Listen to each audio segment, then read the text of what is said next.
Ouais, salut Salam, c'est Ibrahim.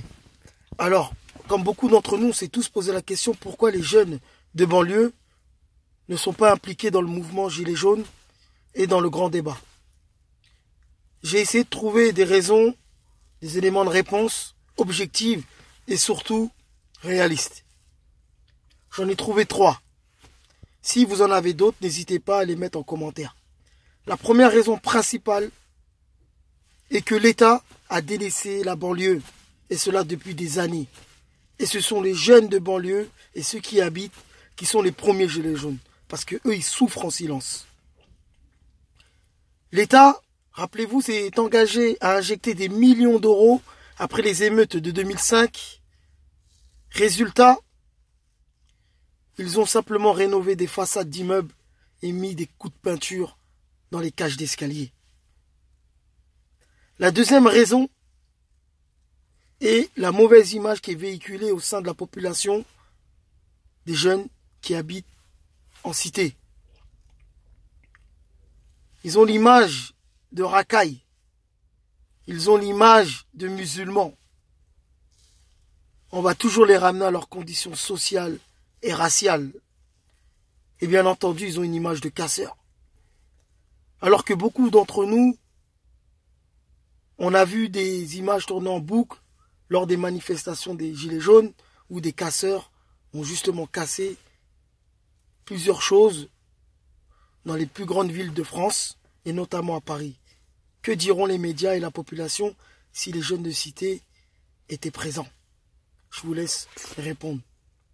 La troisième et dernière raison porte sur les revendications des Gilets jaunes. Beaucoup de jeunes ne s'y retrouvent pas là-dedans et même n'y comprennent rien. Les revendications sur les retraités, les revendications sur les taxes, à ne plus finir.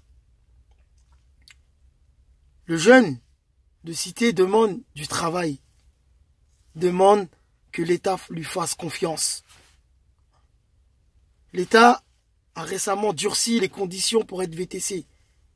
Vous savez, beaucoup de jeunes issus des quartiers difficiles étaient des VTC.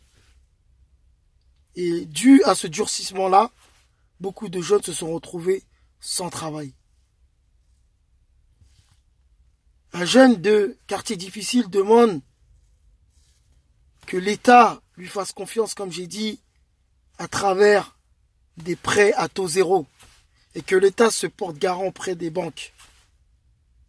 Et que quand ce jeune qui aura construit, créé sa boîte, pourra rembourser à ce moment-là l'État. Et un point qui n'a rien à voir avec le mouvement Gilets jaunes, que je voulais en parler, c'est sûr que beaucoup de jeunes essayent de s'en sortir, notamment en quittant leur quartier d'enfance. Et beaucoup de bailleurs leur refusent, car ils viennent de quartiers, de départements dits sensibles.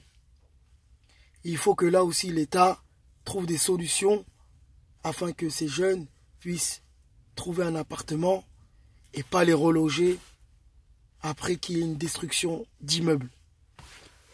Voilà, prenez soin de vous. Salut salam, c'était Ibrahim.